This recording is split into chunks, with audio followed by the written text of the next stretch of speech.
The photograph stopped her heart.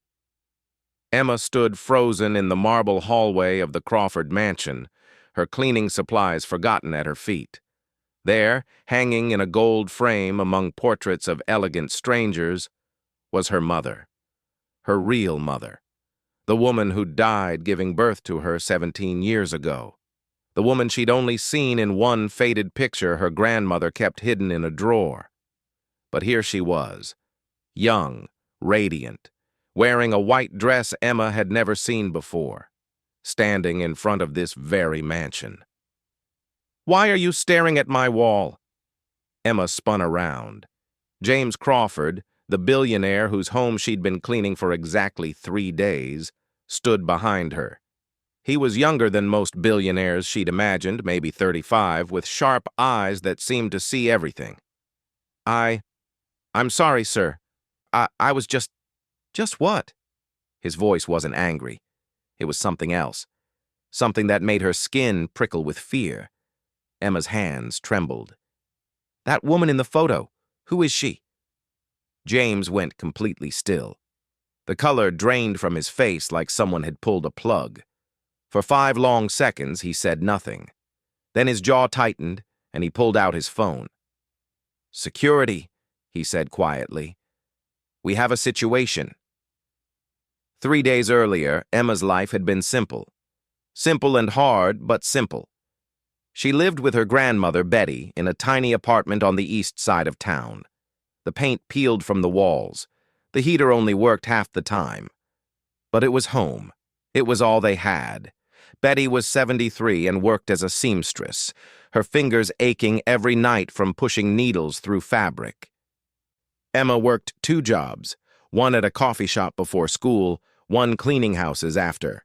She was 17, a senior in high school, and she hadn't bought new shoes in 2 years. Money was always tight, always. Some months they chose between electricity and groceries. Some months Betty skipped her heart medication so Emma could have lunch money. But they had each other. That was what Betty always said. "We have each other, sweet girl. That's more than some people ever get." Emma's mother had died the day Emma was born. Her father? Betty would never talk about him. "Some things are better left buried," she'd say, her voice going hard in a way that meant the conversation was over. Emma had learned not to ask. Then came the letter. It arrived on a Tuesday morning, crisp and white and official-looking. The return address said Crawford Enterprises. Betty's hands shook when she opened it. Emma watched her grandmother's face go pale, then red, then pale again. "What is it, Gran?" "It's nothing." Betty folded the letter quickly. "Just junk mail." But Emma had seen the words before Betty hid them away. "Final notice. Outstanding debt. Legal action." That night, Emma heard her grandmother crying in the bathroom. Soft, muffled sobs that she tried to hide behind running water. Emma made a decision. The next morning, she went to the Crawford estate and asked if they needed any cleaning staff. The woman at the service entrance, a stern housekeeper named Patricia, looked her up and down like she was inspecting a questionable vegetable. "How old are you?" 18. The lie came easily. Emma was tall for her age. She could pass. "Can you work weekday afternoons?" "Yes, ma'am." "The pay is $15 an hour. You touch nothing valuable. You speak to no one in the family. You keep your head down and do your work. Understand?" "Yes, ma'am." Patricia handed her a uniform. "You start tomorrow." The Crawford mansion wasn't just big. It was overwhelming. 12 bedrooms, 8 bathrooms, a ballroom, a library with more books than Emma had seen in her entire life, a kitchen bigger than her whole apartment, chandeliers that probably cost more than her grandmother would earn in 10 years. Emma cleaned guest rooms that looked like no guest had ever touched them. She dusted furniture that belonged in museums. She mopped floors so polished she could see her reflection. She tried not to think about the unfairness of it all. One person living in all this space while she and Betty shared a 1-bedroom apartment. But bitterness wouldn't pay the bills. Work would. James Crawford, she learned, lived alone. No wife, no children, just him and a staff of 12 people who cooked and cleaned and maintained this massive empty palace. She saw him once on her first day, passing through the hallway while she scrubbed a bathroom. He hadn't looked at her, hadn't acknowledged her existence. She was invisible. Just part of the furniture. That was fine. Emma preferred invisible. On her second day, she cleaned the library. 3,000 books, Patricia said, maybe more. Emma ran her dust cloth over their spines and whispered their titles to herself. Pride and Prejudice, Jane Eyre, Little Women, books she'd wanted to read but could never afford. When she was sure no one was watching, she pulled one down and opened it. The pages smelled like vanilla and old paper. She read 3 pages standing there, drinking in the words like water. You like to read? Emma nearly dropped the book. James Crawford stood in the doorway wearing a suit that probably cost more than her grandmother's car. I'm sorry, sir, I shouldn't have. Do you like to read? He asked again. His voice was neutral. Emma couldn't tell if she was about to be fired. Yes, sir. He studied her for a moment. Then he pulled a book from another shelf, a worn paperback with a cracked spine. Take this one. It's a duplicate. I won't miss it. Emma stared at the book in his hand. To Kill a Mockingbird. Have you read it? No, sir, but I've wanted to. He held it out. Then take it. Emma's hands trembled as she accepted the book. Thank you, sir. He nodded once and left. That night, Emma read by flashlight under her covers, not wanting to waste electricity. She read about Scout and Atticus and Boo Radley, and for a few hours she forgot about overdue bills and her grandmother's tears. Maybe, she thought, this job wouldn't be so bad after all. The third day started normally. Emma arrived at 2:30, changed into her uniform, and received her assignments from Patricia. Today, she'd be cleaning the third-floor hallways and the guest wing. Simple work, quiet work. She pushed her cart down the long corridor, her footsteps silent on the thick carpet. Afternoon sunlight streamed through the tall windows, making everything glow gold. That's when she saw the photographs. The hallway was lined with them. Family portraits, mostly. Older people in formal clothes. Black and white photos from decades ago. A few color pictures that looked more recent. Emma cleaned as she went, spraying glass cleaner on each frame and wiping it carefully. She barely looked at the faces. They weren't her family. They weren't her concern. Then she reached the photograph near the far window, and her world stopped spinning. The woman in the picture was young, maybe 25, long dark hair like Emma's, the same wide-set eyes, the same slight dimple in her left cheek. She wore a white sundress and stood in front of the Crawford mansion's front gates, smiling at the camera like she'd just heard the world's best secret. Emma had seen this face before, once, in the single photograph her grandmother kept hidden in her jewelry box. The photograph Betty thought Emma didn't know about. It was her mother, Emma's mother, here, in James Crawford's house. The spray bottle slipped from Emma's hand and clattered on the floor. She barely heard it. Her pulse hammered in her ears like drums. Her vision tunneled. This was impossible. Her mother had been a nobody, a poor girl who died alone. She had no connection to wealth, to power, to people like the Crawfords. That's what Betty had always said. Your mother was like us, sweet girl, simple and poor and doing her best. But this photograph said something different. This photograph said her grandmother had lied. Why are you staring at my wall?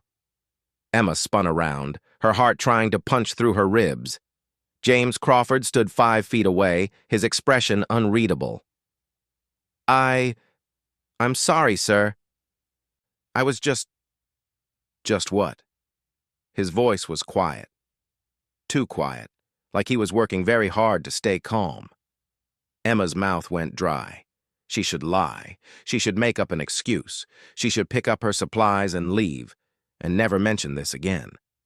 But she couldn't. The words came out before she could stop them. That woman in the photo, who is she? James went completely still. For a moment, Emma thought he hadn't heard her. Then she saw his face change. The color drained away.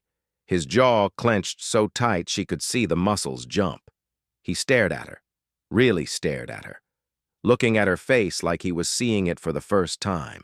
His eyes moved from her hair to her eyes, to her cheekbones, to her mouth. His expression shifted from shock to confusion to something that looked almost like fear. "What's your name?" he asked hoarsely. "Emma. Emma Bennett." His hand went to his chest like he'd been punched. "Bennett," he whispered. Then louder, "How old are you?" 17. "Why?" "Sir, please, who is that woman?" James pulled out his phone with shaking hands. He pressed a button and held it to his ear, his eyes never leaving Emma's face. "Security," he said quietly. "We have a situation in the third-floor east wing. Send 2 men up here. Now." Emma's blood turned to ice. "Sir, I don't understand. What did I do? Who sent you here?" James's voice was sharp now, hard. "Who told you to come work in this house?" "No one. I needed a job. Don't lie to me." He took a step closer. "How did you know about that photograph?" "I didn't. I swear. I just saw it and—" Emma's voice cracked. "That's my mother. That's my mom." James's face went white. Actually white. He stumbled backward like she'd slapped him. "That's impossible," he breathed. "But it's true. I've seen her picture before, and that's her, and I don't understand why she's in your house." Emma was crying now, tears streaming down her face. "Please, sir, please just tell me who she was. My grandmother won't talk about her. I don't know anything except she died when I was born, and now she's here, in your house, and nothing makes sense." James opened his mouth, closed it, opened it again. No words came out. He looked like a man watching his entire world catch fire. Heavy footsteps echoed in the hallway. 2 security guards appeared, both built like brick walls. "Mr. Crawford," one of them said. "You called?" James stared at Emma. His hand trembled. When he finally spoke, his voice was barely a whisper. "Take her to my office. Don't let her leave. Don't let her make any calls. He swallowed hard. "I need to make a phone call." "Sir?" The guard looked confused. "Now!" James's voice cracked like a whip. "Take her to my office now!" The guards moved forward. Emma backed away, her cleaning cart clattering behind her. "Wait, please. What's happening? Why won't you tell me who she is?" James turned away from her. His shoulders shook. When he spoke again, his voice was thick with something Emma couldn't identify. "Because if you're telling the truth," he said, not looking at her, "then everything I've believed for 17 years is a lie." The guards grabbed Emma's arms. She struggled, but they were too strong. "Please," she screamed as they pulled her toward the stairs. "Please, just tell me, why is my mom's photo in your house?" James finally turned back to her. His face was wet. He was crying. "Because," he said, his voice breaking, "she wasn't supposed to have a daughter." Then the guards dragged Emma around the corner and James Crawford disappeared from view. In the office where they locked her, Emma pressed her face against the door and sobbed. Outside, she could hear James's voice on the phone, rapid and desperate. "I need a DNA test. Today. Right now. I don't care what it costs." "No, you don't understand. There's a girl here. She looks exactly like... God help me, I think she might be..." His voice faded as he walked away. Emma slid down to the floor, her mind racing. DNA test? Why would he need a DNA test? Unless... No, that was impossible. But then everything about today was impossible. Emma pulled her knees to her chest and waited, her whole body shaking, for whatever came next. The office door opened 2 hours later. Emma had cried until she had no tears left. Now she just sat on the leather couch, numb and confused, watching the sun sink lower through the massive window. Her phone had 11 missed calls from her grandmother. The guards had taken it before she could answer. James Crawford walked in carrying a small white box. His eyes were red. His perfect hair was messy, like he'd been running his hands through it. His tie hung loose around his neck. He looked at Emma like she was a ghost. "I need to ask you some questions," he said quietly, "and I need you to tell me the truth. Can you do that?" Emma nodded, not trusting her voice. James sat in the chair across from her. He set the white box on the coffee table between them. Emma saw medical labels on it. Testing kit. "Your mother's name," James said. "What was it?" "Grace. Grace Bennett." James closed his eyes like the name caused him physical pain. "When did she die?" "The day I was born. March 15th, 17 years ago." "How did she die?" Emma's throat tightened. "Complications during childbirth. That's all my grandmother ever told me." "And your father?" "I don't know. Gran says she doesn't know either.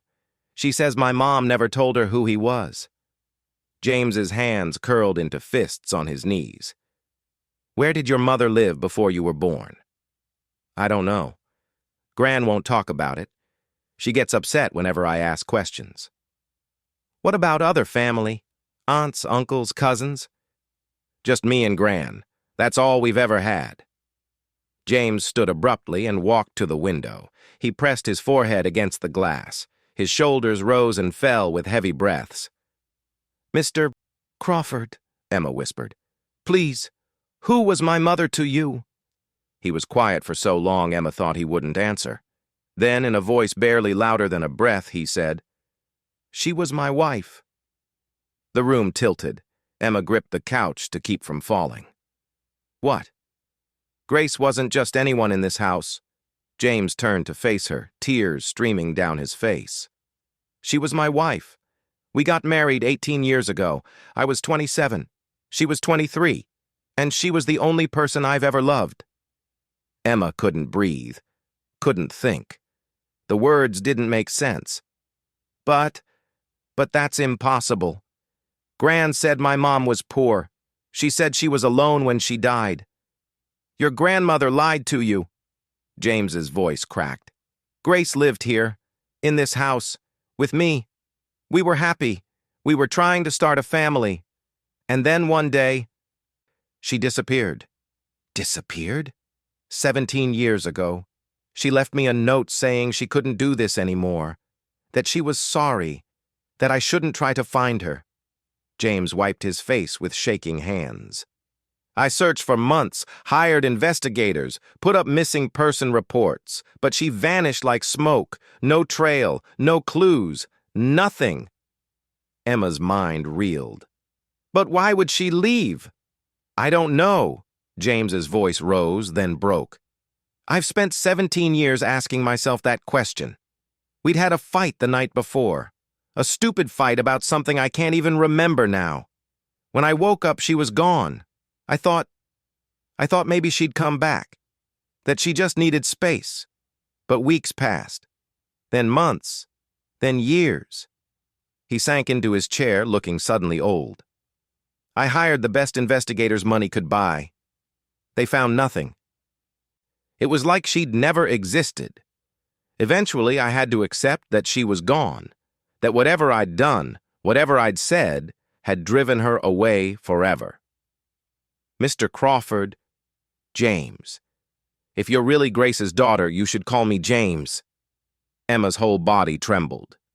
"James, are you saying... Do you think you're my father?" James picked up the white box from the table. "I don't know. Grace disappeared 17 years ago. You're 17 years old. The timing..." He swallowed hard. "The timing fits. And when I look at you, I see her. Your face is her face. Your eyes are her eyes." "But she never told you she was pregnant?" "No.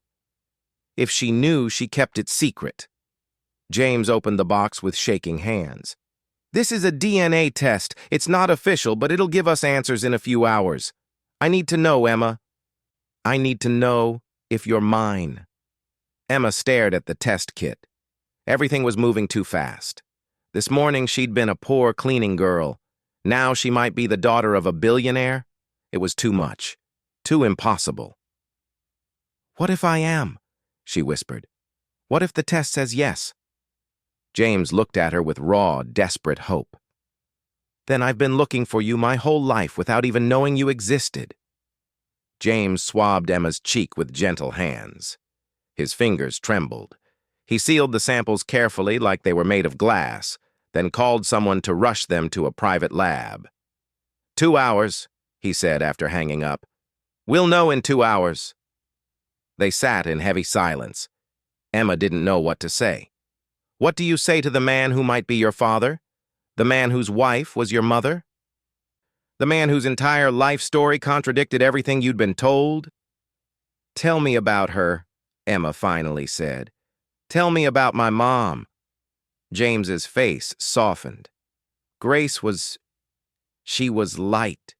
That's the only way I can describe it. She made everything brighter just by being in the room. She loved books. She'd spend hours in the library reading, and when she found something beautiful, she'd read it out loud to me. He smiled, but it was sad. She had this laugh, this real, genuine laugh that started in her belly and just burst out. I'd do stupid things just to hear it. Emma's chest ached. She sounds wonderful. She was. She worked at a bookstore when we met. I came in to buy a gift for my mother, and Grace helped me. She recommended this old poetry book, and when I said I didn't really like poetry, she called me a Philistine. James laughed wetly. No one had ever talked to me like that. Everyone else treated me carefully because of my money. But Grace, she treated me like a regular person, like I was just James, not James Crawford, the billionaire. How long were you married? 3 years. Best 3 years of my life. We traveled. We read together. We talked about having kids someday. She wanted 4. His voice broke. 4 kids running around this big empty house. She said it needed laughter, needed life. Emma wiped her eyes. Did she ever mention her family? My grandmother? James frowned. She said her mother died when she was young. Car accident. She said she had no other family. She was alone when I met her. He looked at Emma sharply. Your grandmother, Betty, you said? Yes, Betty Bennett. Grace never mentioned a Betty. She told me both her parents were dead. Emma's stomach dropped. But that doesn't make sense. Gran raised me. She has photos of my mom as a kid. She told me stories about when my mom was little. Then someone's lying. James stood and paced. Either Grace lied to me about her family or your grandmother is lying to you about Grace's life. Maybe both. The thought made Emma dizzy. Her whole life had been built on her grandmother's stories. Gran was the only family she had, the only person she trusted. But now those stories were cracking, showing different pictures underneath. I need to talk to her, Emma said. I need to ask her why she never told me about you. Not yet. James's voice was firm. Not until we get the test results. If you are my daughter, then your grandmother has been hiding you from me for 17 years. I need to understand why before we confront her. But she's probably worried sick. I haven't come home. She doesn't know where I am. James hesitated, then nodded. You can call her. Tell her you're safe. Tell her you're working late. But don't mention me. Not yet. He handed Emma her phone. She dialed with shaking hands. Betty answered on the first ring. Emma! Oh, thank God! Where are you? I've been calling for hours. I'm okay, Gran. I'm still at work. They needed me to stay late. At work? At that mansion? Betty's voice went sharp. Emma, I want you to quit that job. Tomorrow. Tell them you're not coming back. Emma's heart pounded. Why? Because I said so. Those people. They're not good people. You shouldn't be there. What people, Gran? What do you know about the Crawfords? Silence. Long, terrible silence. Gran? Just come home, sweet girl. Come home right now. I can't. I have to finish my shift, but Gran, I need you to tell me something. Did my mom know anyone named James Crawford? The sound that came through the phone was half gasp, half sob. Where did you hear that name? Gran, get out of that house. Do you hear me? Get out right now and come home. Why? Gran, what's going on? That man. Betty's voice shook with emotion Emma had never heard before. That man is dangerous. He took everything from us. He took your mother, and if you stay there, he'll take you too. The line went dead. Emma stared at her phone, her blood running cold. James watched her, his face pale. What did she say? She knows you. Emma's voice came out strangled. She knows who you are. And she's terrified of you. James called the lab 3 times before the results came back. Each time, they told him to be patient. Each time, he hung up and paced like a caged animal. Emma sat curled on the couch, her mind spinning. Her grandmother's reaction had confirmed everything and explained nothing. Betty knew about James. She'd been hiding Emma from him. But why? What had happened 17 years ago that made her grandmother hate this man so much? When James's phone finally rang, he nearly dropped it answering. Yes? Tell me. His face went white. You're sure? There's no mistake? He closed his eyes. Thank you. He lowered the phone slowly. When he looked at Emma, tears poured down his face. 99.9% probability, he whispered. Emma, you're my daughter. The words hit like lightning. Emma couldn't move, couldn't breathe. Her entire identity had just shifted. She wasn't just Emma Bennett anymore. She was Emma Crawford, daughter of a billionaire, daughter of a woman who'd vanished, daughter of a man she'd met 3 days ago. James crossed the room and knelt in front of her. I know this is overwhelming. I know you don't know me. But Emma, I swear to you, I will spend the rest of my life making up for the 17 years I missed. I will protect you. I will give you everything you need. You'll never struggle again. Never go hungry. Never worry about money. I promise. Emma looked into his eyes, her father's eyes, and saw absolute sincerity. But she also saw pain. Years and years of pain. Why did she leave? Emma asked. If you loved each other, why did my mom run away? I don't know. But I'm going to find out. James stood, his expression hardening. And your grandmother is going to tell us everything. He pulled out his phone and dialed. Someone answered immediately. I need you to find Betty Bennett. She lives somewhere on the east side. I want her address in the next 10 minutes. He paused. And send a car. We're going to pay her a visit. Emma's heart raced. James, wait! No more waiting. No more lies. James's voice was steel. That woman has kept my daughter from me for 17 years. She's going to tell me why. Tonight. 10 minutes later, James's driver pulled the car up to the mansion's front entrance. It was a sleek black Mercedes that probably cost more than Emma's entire apartment building. James held the door open for her. Come on. It's time to get answers. Emma climbed in, her whole body numb. They drove through the city in silence. The buildings got shorter, the neighborhoods got rougher. Finally, they pulled up in front of Emma's building, a shabby structure with peeling paint and cracked windows. James stared at it, his jaw tight. You lived here? While I lived in a mansion alone? It's home, Emma said quietly. Not anymore. James opened his door. Not if I have anything to say about it. They climbed the stairs to the 3rd floor. Emma's hands shook as she unlocked the apartment door. Inside, she could hear her grandmother moving around, muttering to herself. Gran? Emma called. I'm home. Betty appeared from the kitchen. When she saw James standing behind Emma, she went completely white. The glass she was holding slipped from her fingers and shattered on the floor. "No," she breathed. "No, no, no." James stepped forward, his eyes blazing. "Hello, Betty. I think we need to talk about your granddaughter. My daughter." Betty's legs gave out. She grabbed the wall to keep from falling. "You took the test." "We did. And now you're going to tell me why you stole my child." James's voice was deadly quiet. "You're going to tell me why Grace ran. And you're going to tell me where she is right now." Betty looked at Emma with heartbreak in her eyes. "Oh, sweet girl. I'm so sorry.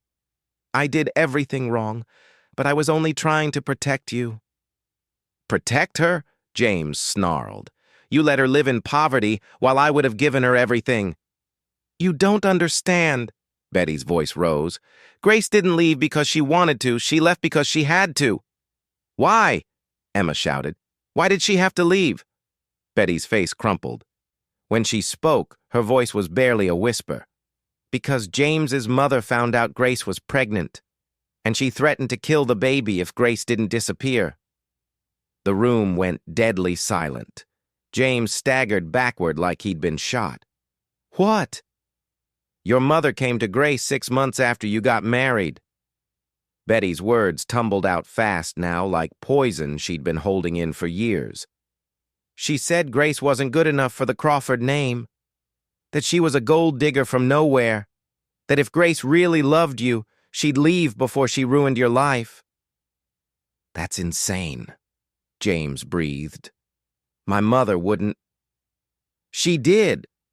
And when Grace told her she was pregnant, your mother said she'd make sure the baby never drew breath. She had connections, money, power." Betty's voice shook. "Grace came to me terrified. She was my niece, and she begged me to help her disappear, so I did. I hid her. I helped her change her name. And when she died giving birth, I took Emma and ran. I've been running ever since." Emma felt like the floor had disappeared beneath her. "Your niece? But you said you were my grandmother. You said—" "I lied. I'm your great-aunt. Grace's mother, my sister, died when Grace was 10.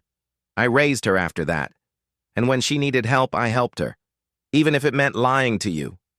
Betty's face streamed with tears. "I'm sorry, Emma. I'm so sorry." James's phone rang. He answered it mechanically, his face blank with shock. "Yes?" His expression changed. Confusion, then horror. "What? When?" He looked at Betty with eyes full of fury. "Where is she buried?" Betty went even paler. "Who's on the phone?" James's voice came out strangled. "My investigator. The one I hired years ago to find Grace." He looked at Emma. "He just found her death certificate. She's buried in Oakwood Cemetery under a fake name. Betty arranged everything." "I did what I had to do," Betty cried. "Your mother was dangerous. She would have killed that baby." "My mother," James said slowly, his voice shaking with rage, "died 8 years ago." The words hung in the air like smoke. Betty's face went slack. "What?" "She died 8 years ago. Cancer." James took a step toward Betty, his whole body trembling. "Which means for the last 8 years, Emma could have been safe. She could have been with me, but you kept her hidden. You kept her in poverty. You kept my daughter from me even after the threat was gone."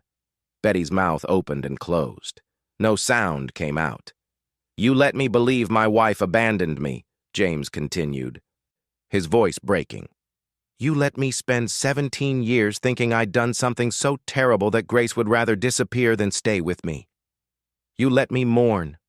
You let me suffer. And all this time, you knew the truth." "I was scared," Betty whispered. "I thought if I told you, you'd take Emma away from me.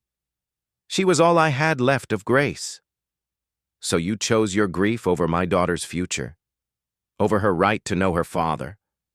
James's hands curled into fists. "You chose to let her struggle while I had everything she needed?" Betty sobbed. "I'm sorry, I'm so sorry." Emma backed away from both of them. Her mind couldn't process it all. Her mother hadn't abandoned her father. She'd been running for her life. Her grandmother, great-aunt, had lied about everything, and somewhere in this city was a grave with her mother's body in it. "I want to see her," Emma heard herself say. "I want to see where my mom is buried." James looked at her, his anger melting into grief. "Now. Right now." Betty reached for Emma. "Sweet girl." "Don't!" Emma pulled away. "Don't call me that. Not right now." She walked toward the door. James followed. Behind them, Betty collapsed onto the couch, her sobs echoing through the tiny apartment. In the car, Emma stared out the window at the passing streetlights. James sat rigid beside her, his jaw clenched so tight it looked painful. "James," Emma's voice was small. "Your mother, the one who threatened my mom. What was she like?" James was quiet for a long moment. "Controlling. Cold. She cared more about the Crawford name than anything else, but I never thought—" He swallowed hard. "I never thought she'd do something like that." "Do you think she would have really killed me?" James looked at her, and Emma saw fear in his eyes. "Yes. If she thought you were a threat to the family legacy? Yes. She absolutely would have." The car pulled into Oakwood Cemetery. The gates were locked, but James made a phone call, and 10 minutes later, a caretaker arrived with keys. They walked through rows of graves in the darkness. The caretaker led them to a simple headstone near the back. No fancy marble, no elaborate carvings, just a plain granite marker with a fake name on it. "Emily Johnson," Emma read aloud. "Beloved daughter, 1992-2008. "Grace was born in 1992, James said quietly.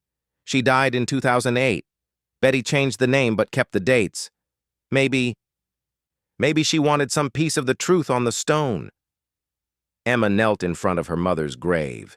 She'd never been here before, never known this place existed. And now she was here in the dark, learning that her whole life had been built on lies meant to keep her safe. "I'm sorry, Mom," Emma whispered. "I'm sorry you had to run. I'm sorry you died alone. I'm sorry for everything." James knelt beside her.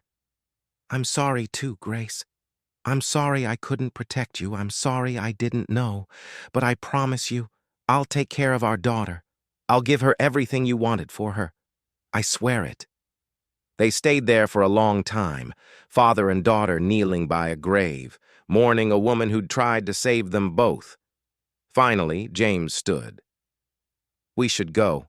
It's late, and you've been through enough today." Emma stood too, but her legs felt weak. "What happens now?" "Now?" James looked at her with fierce determination.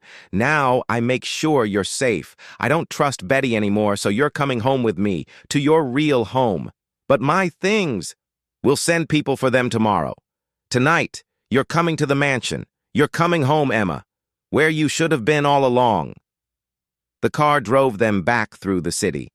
Emma watched her old neighborhood disappear in the rearview mirror and wondered if she'd ever see it the same way again. At the mansion, James led her to a bedroom on the second floor. It was bigger than her entire apartment. A 4-poster bed, a walk-in closet, windows that overlooked a garden lit by soft lights. "This is yours now," James said.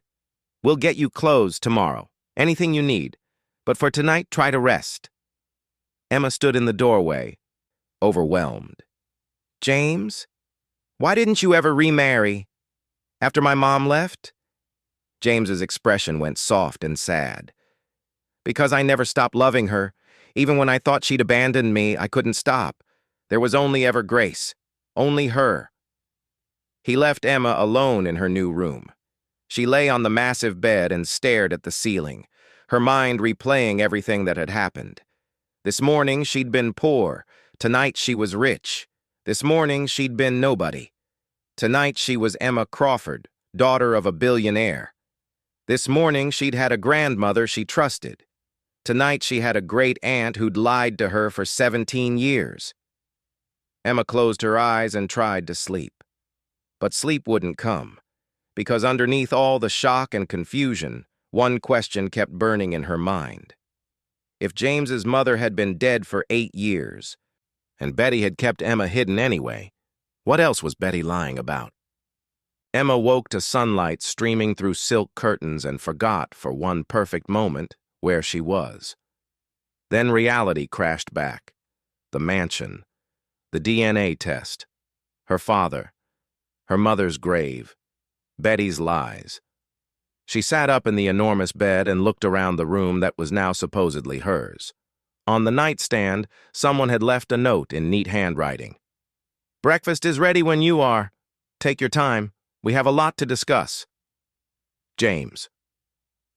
Emma showered in a bathroom bigger than her old bedroom, using soap that probably cost more than her weekly grocery budget. She found clothes laid out on the bed, jeans and a sweater that fit perfectly. Someone had guessed her size exactly right. Downstairs, James sat at a dining table long enough to seat 20 people. He was alone at one end, surrounded by empty chairs, reading something on his tablet. When he saw Emma, he stood quickly. "Good morning. Did you sleep?" "Not really," Emma admitted. "Me neither." James gestured to the spread of food on the table. Eggs, bacon, pancakes, fruit, pastries. Enough for 10 people. "I didn't know what you liked, so I had them make everything." Emma sat down, her stomach growling despite the anxiety churning inside her. She picked at a pancake, not sure where to start. "I've been thinking about what Betty said last night," James began carefully. "About my mother's threats. I made some calls this morning to old family lawyers, people who worked for my mother." Emma looked up. "And?" "They confirmed it. My mother was furious when she found out I'd married Grace. She thought Grace was after the family money. She hired investigators to dig into Grace's background, trying to find dirt she could use to break us up." James's jaw tightened. "I knew she disapproved, but I didn't know how far she'd gone. I was young and stupid and thought love was enough. But would she really have killed me?" James set down his coffee cup with shaking hands. "One of the lawyers told me something this morning. 6 months after Grace disappeared, my mother had a conversation with him. She asked about making certain problems disappear permanently. He thought she was talking about business rivals. Now I'm not so sure." Emma's blood ran cold. "So Betty was telling the truth?" "About that part, yes. My mother was dangerous. Grace was right to run." James looked at Emma with haunted eyes. "But Betty kept you hidden for 8 years after my mother died. That's the part I can't forgive. 8 years, Emma. You could have had a real life. A safe life." Before Emma could respond, James's phone buzzed. He glanced at it and frowned. "It's my lawyer. I asked him to look into something," he answered. "Yes?" His expression darkened as he listened. "You're certain? When?" A long pause. "Send me everything you found." He hung up and stared at Emma with an expression she couldn't read. "What is it?" "Betty filed legal documents 14 years ago. Adoption papers. She legally adopted you when you were 3 years old." James's voice was tight. "Which means I can't just take you back. Legally, she's your guardian, not me." Emma's heart sank. "So what does that mean?" "It means we need to go to court, prove she lied, prove she kept you from me deliberately. It could take months." James slammed his hand on the table, making Emma jump. "Months of legal battles while that woman pretends she did nothing wrong." "James, she stole you from me. She stole 17 years. James stood and paced, his anger barely contained. "And now the law protects her because she filled out the right paperwork?" Emma's chest tightened. "What if I don't want to fight her in court?" James stopped pacing. "What? What if I just choose to stay here? I'm 17, almost 18. Can't I decide for myself?" James sat back down slowly. "You'd want to stay? Even after everything?" "I want to know you. I want to understand who my mom was. I want, Emma's voice cracked. I want to have a father. I've never had that before. James's eyes filled with tears. He reached across the table and took Emma's hand. You have one now. I promise you, Emma. I will never let anyone hurt you again. They sat in silence for a moment, hands clasped across the expensive table. Then James's phone rang again. He glanced at the screen and his expression shifted to surprise. It's Betty. Emma's stomach dropped. Answer it. James put the phone on speaker. What do you want? Betty's voice came through thin and shaky. I need to talk to Emma, please, it's important. You've lost the right to make demands, James said coldly. Please, James. I know I've done terrible things, but there's more Emma needs to know. Things I didn't tell you last night because I was scared, but she deserves the truth, all of it. Emma leaned forward. What truth, Gran? Betty's sob came through the speaker. Sweet girl, I'm so sorry, but you need to know about your mother's diary, the one she left behind. The one that explains everything. James and Emma locked eyes. What diary? James demanded. Grace kept a journal the whole time she was pregnant. She wrote everything down, about your mother's threats, about her plans to run, about... Betty's voice dropped to a whisper. About why she thought running wasn't enough. Emma's heart raced. Where is it? Hidden in my apartment, in a box under my bed. I've kept it safe all these years, but I never read it. I was too scared of what it might say. Betty paused. But Emma deserves to read her mother's words, to understand why things happened the way they did. James stood abruptly. We're coming over right now. And Betty, if this is some kind of trick, it's not. I swear on Grace's grave. Just come, please. The line went dead. The drive to Betty's apartment felt like it took hours instead of minutes. Emma's mind raced with possibilities. A diary, her mother's actual words, explanations for everything. When they arrived, Betty was waiting by the door. She looked like she'd aged 10 years overnight. Her eyes were red and swollen. Her hands trembled. Emma, she whispered, I'm so sorry for everything. Emma pushed past her into the apartment. Where's the diary?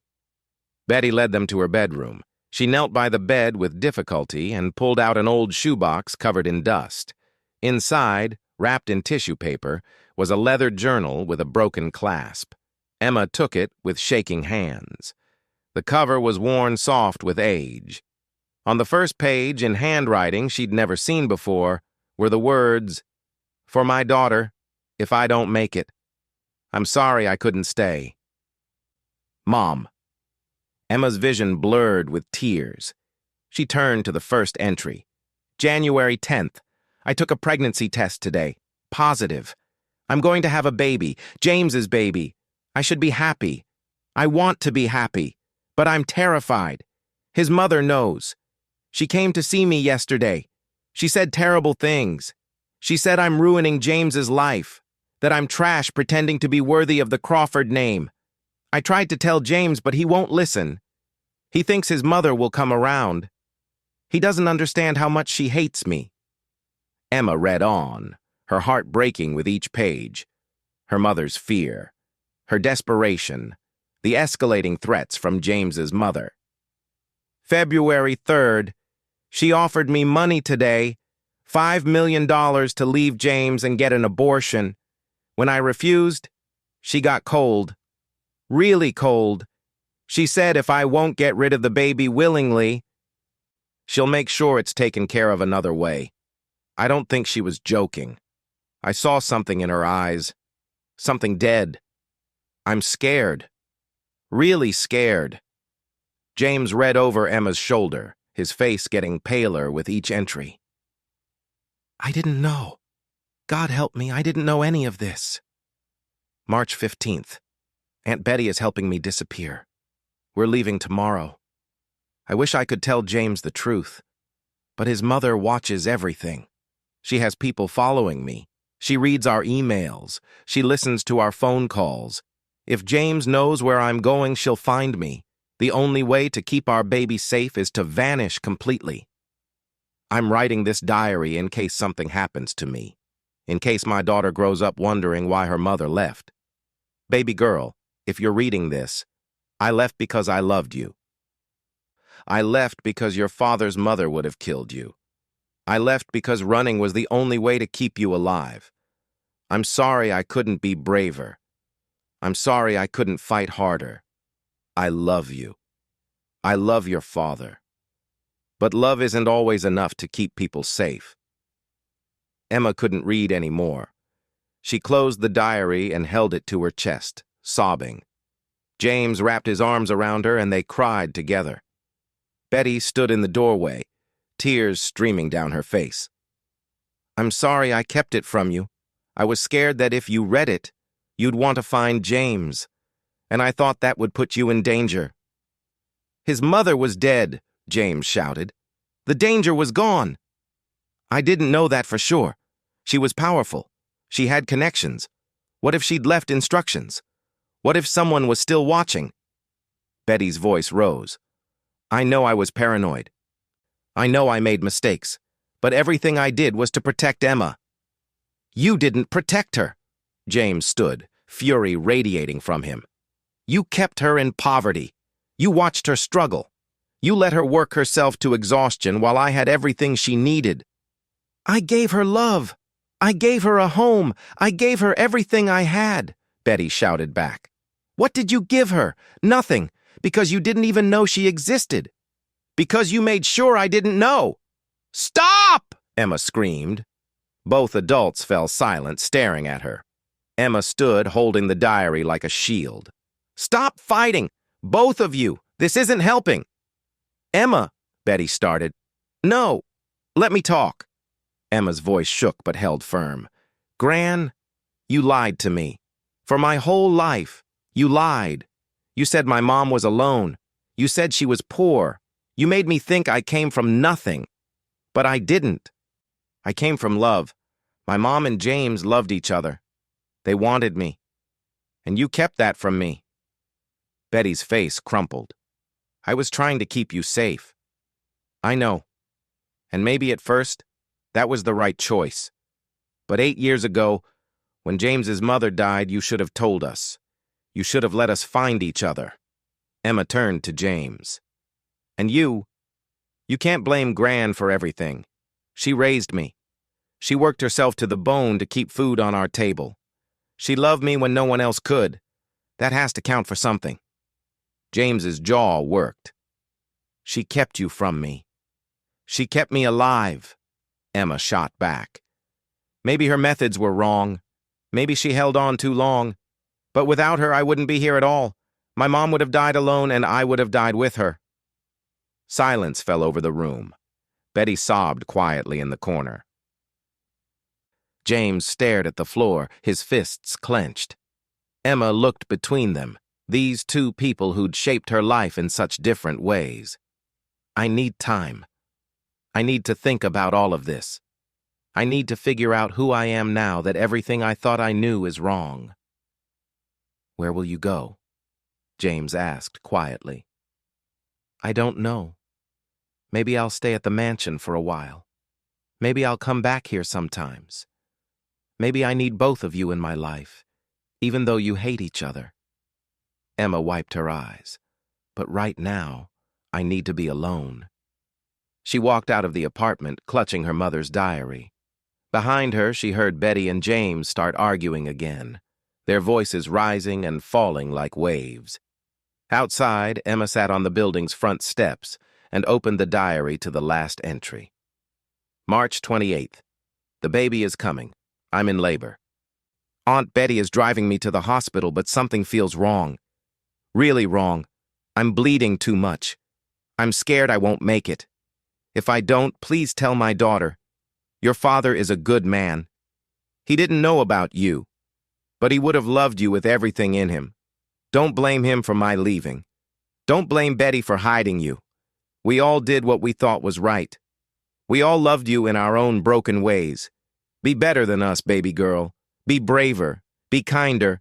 Be whole where we were broken. I love you, I love you, I love you. The words ended there. The rest of the pages were blank. Emma closed the diary and looked up at the sky. Somewhere up there, maybe her mother was watching. Maybe she was proud. Maybe she was disappointed. Emma would never know. A car pulled up to the curb. James's driver. James himself appeared a moment later, looking exhausted. "Betty and I called a truce," he said quietly. "Temporary, at least. We both agreed that fighting isn't fair to you." "Thank you." "I meant what I said, Emma. I want you in my life. I want to be your father, but I won't force you. If you need time, take it. If you need space, I'll give it. Whatever you need, I'm here." He paused. "But please don't shut me out. I've already lost 17 years. I can't lose any more." Emma stood and faced him. "I won't shut you out, I promise. But I need you to understand, Betty is still my family. She raised me. I can't just erase that because she made mistakes."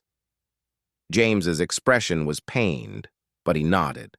"I understand. I don't like it, but I understand." They stood in awkward silence for a moment. Then Emma did something that surprised them both. She hugged him. James went rigid with shock, then wrapped his arms around her carefully like she might break. He started crying, deep shaking sobs that came from somewhere buried and old. "I missed you," he choked out. "I didn't even know you existed, but I missed you. Does that make sense?" "Yeah," Emma whispered. "It does." They stayed like that for a long time, father and daughter, together for the first time, both trying to figure out how to build something from the wreckage of secrets and lies. When they finally pulled apart, Emma saw Betty watching from the apartment window. The old woman raised one hand in a small wave. Emma waved back. "Can we go to the cemetery?" Emma asked James. "I want to visit Mom again. I want to read her the last entry from her diary. I think she'd want to know we're trying." James smiled sadly. "Yeah, I think she would." They drove to Oakwood Cemetery in comfortable silence.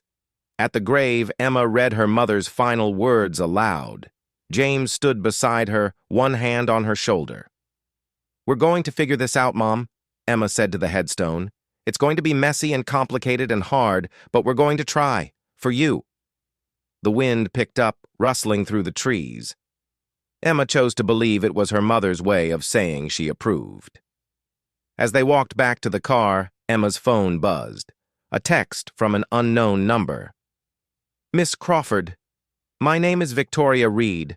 I was your grandmother's, James's mother's, personal assistant for 20 years. I need to speak with you urgently. There are things about your mother's death that you don't know. Things even Betty doesn't know. Please call me. It's important." Emma's blood turned to ice. She showed the text to James. His face went white. "Victoria Reed. I remember her. She was with my mother until the day she died. But she disappeared right after the funeral. I tried to find her to ask questions about my mother's affairs, but she'd vanished. Why would she contact me now? I don't know. But Emma..." James gripped her shoulders. "If Victoria is reaching out, it means there's more to this story. More secrets. More lies." Emma stared at the text message, her heart pounding. Just when she thought she'd uncovered all the truth, here was evidence of deeper mysteries. "Should I call her?" Emma asked. James looked torn. "That's your choice. But if you do, I want to be there with you. Whatever she knows, whatever she has to say, we face it together, okay?" Emma nodded slowly. "Okay, together." She saved the number but didn't call. Not yet. She needed time to process everything first. Time to understand what she'd already learned before diving into new revelations. But as they drove back to the mansion, Emma couldn't stop thinking about Victoria Reed's message. Things about your mother's death that you don't know? What could that possibly mean? Grace had died in childbirth. That was tragic but straightforward, wasn't it? Unless it wasn't. Unless there was more to the story. Emma looked at her father, still so strange to think of him that way, and saw the same worry in his eyes that she felt in her chest. Their nightmare wasn't over. It was just beginning. Emma waited 3 days before calling Victoria Reed. 3 days of living in the mansion, learning what it meant to be James Crawford's daughter. 3 days of lawyers preparing custody documents. 3 days of Betty calling every morning, her voice small and broken, asking if Emma was okay. 3 days of staring at that text message and wondering what secrets were still buried. On the 4th morning, Emma couldn't wait any longer. She sat in the mansion's library, her mother's favorite room, James had told her, and dialed the number with shaking hands.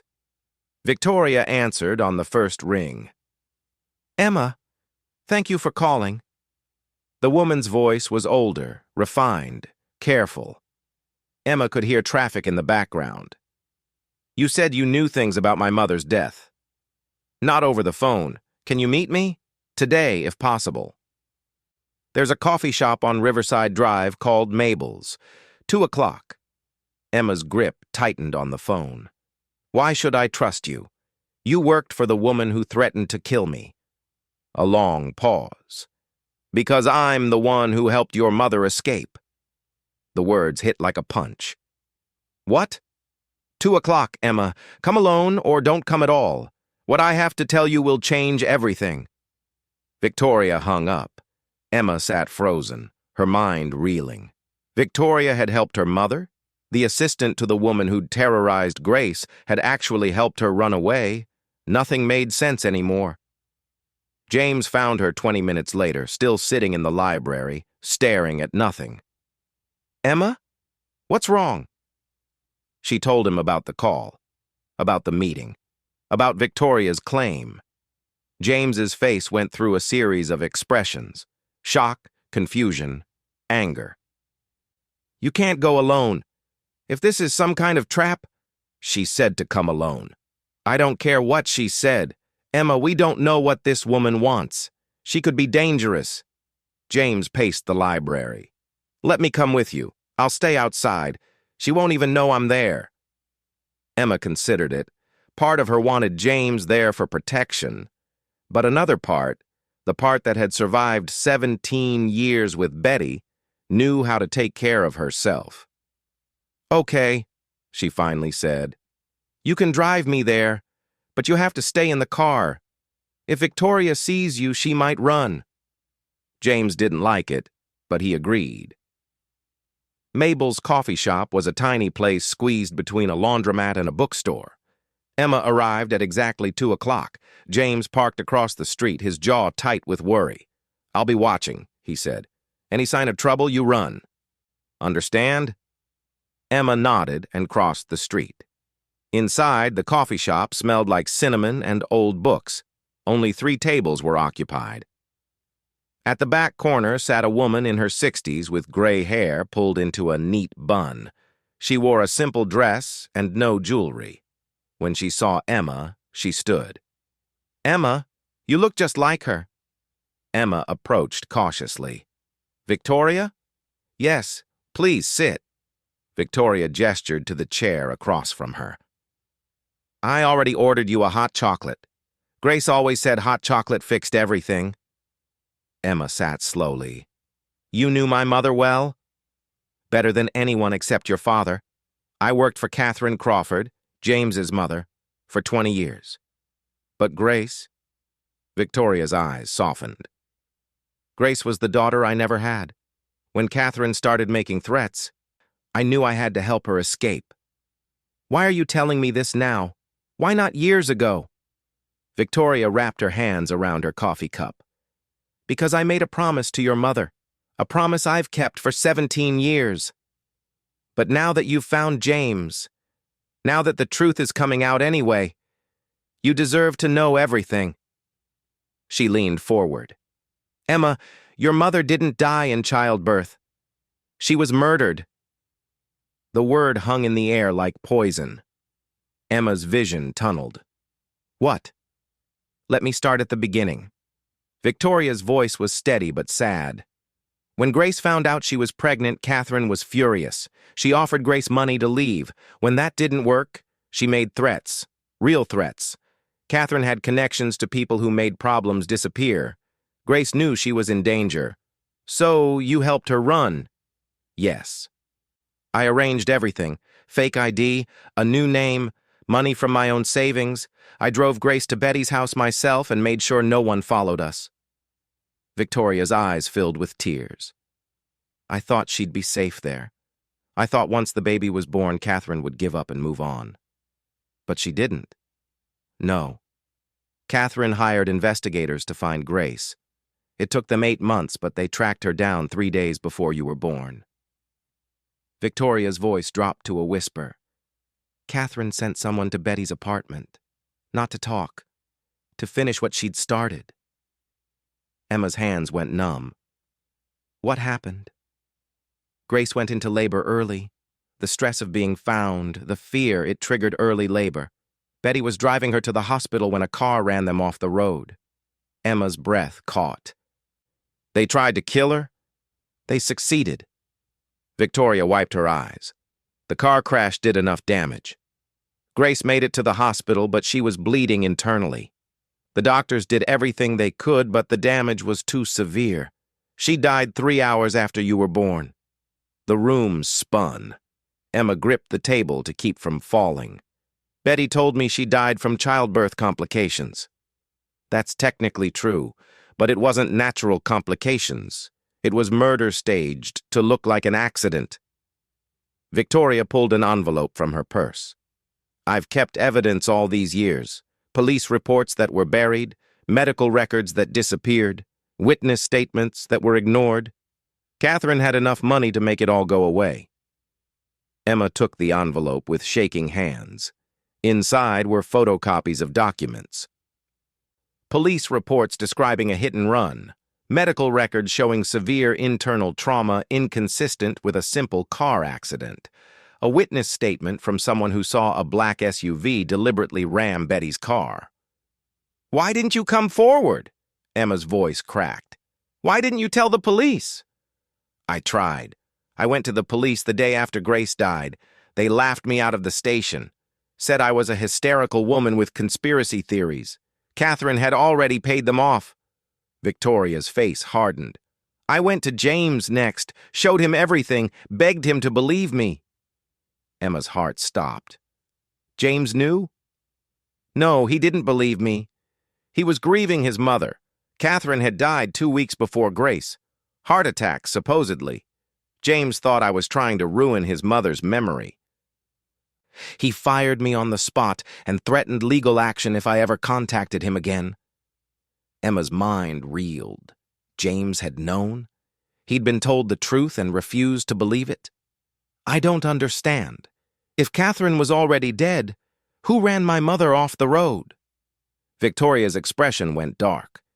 "That's the question I've spent 17 years trying to answer. Catherine died suddenly, yes, but she'd set things in motion before she died, hired people, paid them in advance, made sure that even from the grave, she'd finish what she started."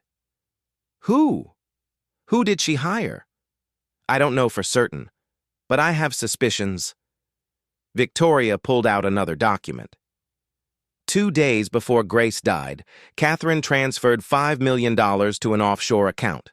The account belongs to a shell corporation. I've been trying to trace it for years, but I don't have the resources. Emma stared at the bank statement. "James has resources. James could trace this." "Will he?" Victoria's eyes were sharp.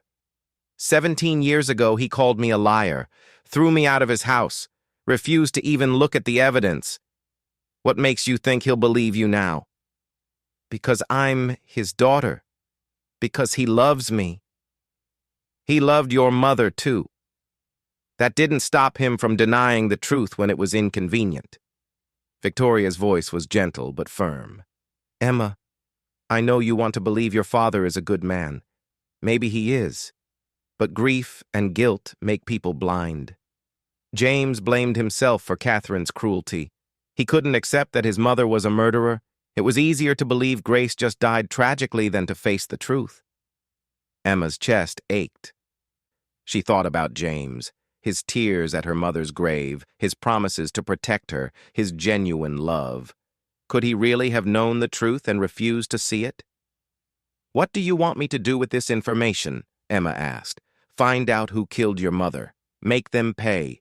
And don't let James bury the truth again." Victoria stood to leave. "I've done what I can. The rest is up to you." "Wait. Why now?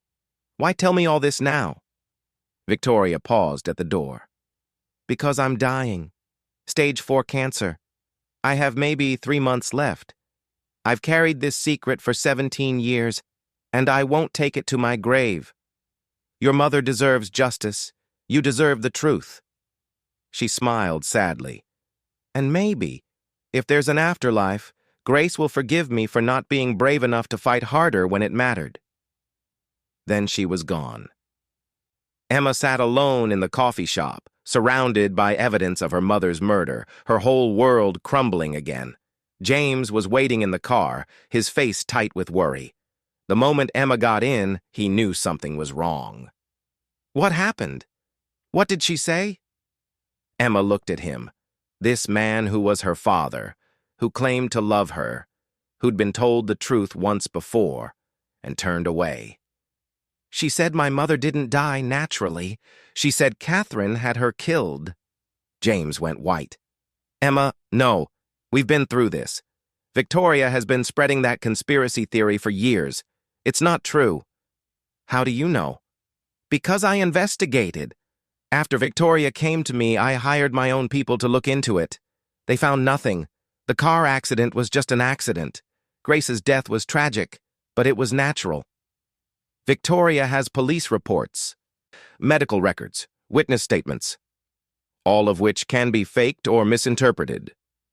James gripped the steering wheel. "Emma, listen to me. Victoria Reed is sick, not just physically, mentally. She became obsessed with conspiracy theories after my mother fired her. She sees murder and cover-ups everywhere. Your mother didn't fire her. You did." James froze. "What?" "Victoria says she came to you 17 years ago with evidence. You called her crazy and fired her. You refused to even look at what she found." James's face cycled through emotions: shock, anger, guilt. "She told you that? Is it true?" A long silence, then quietly, "Yes. But Emma, you have to understand. My mother had just died. I was grieving. And here comes Victoria with these insane accusations, saying my mother hired assassins, saying Grace was murdered. It was too much. I couldn't handle it. So yes, I fired her. I told her never to contact me again, because I needed the nightmare to be over." "What if she was right? What if you sent away the one person who could prove your mother murdered mine?" "She wasn't right. I told you I investigated." James's voice rose. "I spent a year looking into every detail of Grace's death. I hired 3 different firms. They all said the same thing. It was an accident. A tragic, horrible accident, but an accident nonetheless." Emma pulled out the envelope Victoria had given her. "Then explain these." She handed him the documents one by one. The police report, the medical records, the witness statement, the bank transfer. James read them, his face growing paler with each page. When he finished, his hands trembled. "This doesn't prove murder. It proves there were inconsistencies in the investigation. But inconsistencies don't equal conspiracy. $5 million transferred 2 days before she died, James, to an untraceable account. That's not an inconsistency. That's a smoking gun. It could be anything. A business deal, a charity donation. My mother moved money constantly. To offshore shell corporations?" James had no answer. They sat in heavy silence. Cars passed on the street. People walked by with coffee and shopping bags, living normal lives while Emma's world burned down around her. "I need you to look at this again," Emma said quietly. "Really look at it, not as Catherine's son, as my father, as Grace's husband. Can you do that?" James closed his eyes. "Emma, if I look at this, really look at it, and find out my mother murdered your mother, I don't know if I can live with that. Do you understand? The guilt would destroy me. And if you don't look at it, we'll never know the truth. My mother will never get justice. And whoever killed her will get away with it forever." Emma's voice hardened. "Is protecting your mother's memory more important than finding out who murdered mine?" The question hung between them like a blade. Finally, James opened his eyes. They were full of tears, but also something else: determination. "No, it's not." He started the car. "Okay, we'll investigate, properly this time. No matter what we find, no matter how much it hurts, we'll find the truth." "Promise?" "I promise." James pulled into traffic. "But Emma, if we do this, if we really dig into this, we might uncover things we wish we hadn't. Are you prepared for that?" Emma thought about her mother's diary, about the lies Betty had told, about the secrets that kept multiplying like shadows. "I don't have a choice. I need to know what really happened." "Then we'll find out. Together." They spent the rest of the day gathering information. James called his lawyers, his investigators, his financial advisors. He pulled strings Emma didn't know existed. He threw money at problems until they dissolved. By evening, they had a plan. They'd trace the offshore account. They'd track down the original police officers who'd worked Grace's case. They'd find the witness who'd seen the black SUV. They'd reconstruct the entire night of Grace's death, minute by minute. And they'd find out who killed her. James worked in his office while Emma sat in the library, reading her mother's diary for the 100th time, looking for clues she'd missed. Around midnight, James appeared in the doorway looking exhausted. "The offshore account was closed 6 months after Grace died, but I've got people working on it. We'll trace where the money went." "Good." James sat beside her on the couch. "Emma, I need to tell you something. About the day Victoria came to me 17 years ago." Emma set down the diary. "I'm listening." "She was right. About more than I admitted. The medical records she showed me, I saw the inconsistencies. I saw the evidence that didn't add up. But I couldn't accept it. My mother had just died. My wife was gone. If I admitted my mother was a murderer, it meant everything I believed about my family was a lie." James's voice broke. "So I told myself Victoria was crazy. I convinced myself the evidence was wrong, and I've spent 17 years hiding from the truth because it was easier than facing what my mother did." Emma took his hand. "You were grieving. People make mistakes when they're grieving. That's not an excuse. If I'd listened to Victoria then, maybe we could have found who killed Grace. Maybe they'd be in prison now. Instead, I let them get away with it. I chose my comfort over your mother's justice. But you're choosing differently now. That has to count for something." James looked at her with desperate hope. "Does it? Can you forgive me for being a coward?" Emma thought about forgiveness, about Betty's lies and James's denial and Grace's death, about how broken people made broken choices and caused broken outcomes. "I don't know yet," she said honestly. "But I want to. That's a start. Right?" "Yeah." James squeezed her hand. "That's a start." They sat together in the quiet library, father and daughter, surrounded by books Grace had loved, preparing to uncover truths that would change everything. Emma's phone buzzed. A text from an unknown number. "Stop digging into your mother's death. What's buried should stay buried. This is your only warning." Her blood turned to ice. She showed the text to James. His face went hard. "They're watching us. Whoever killed Grace knows we're investigating. Good, Emma said, her voice stronger than she felt. Let them know. Let them be afraid, because we're coming for them. James smiled grimly. That's my girl. Outside the mansion, hidden in the shadows across the street, someone watched the library windows. They made a phone call. It's happening. The daughter knows. Crawford's helping her dig. A voice on the other end, cold and emotionless. Then handle it. Make it look like an accident, just like last time. What about Crawford? If he gets in the way, he goes too. The secret dies with them. Understand? Understood. The figure hung up and watched Emma and James through the window. Two people searching for truth. Two people who didn't realize they were already being hunted. The figure smiled in the darkness and disappeared into the night. Inside the mansion, Emma looked at her father and felt something she hadn't felt since this all began. Hope. They would find the truth. They would get justice for her mother. They would make whoever killed Grace pay for what they'd done. Emma Crawford was done being a victim of other people's secrets. Now she was fighting back. And whoever had killed her mother had no idea what was coming for them.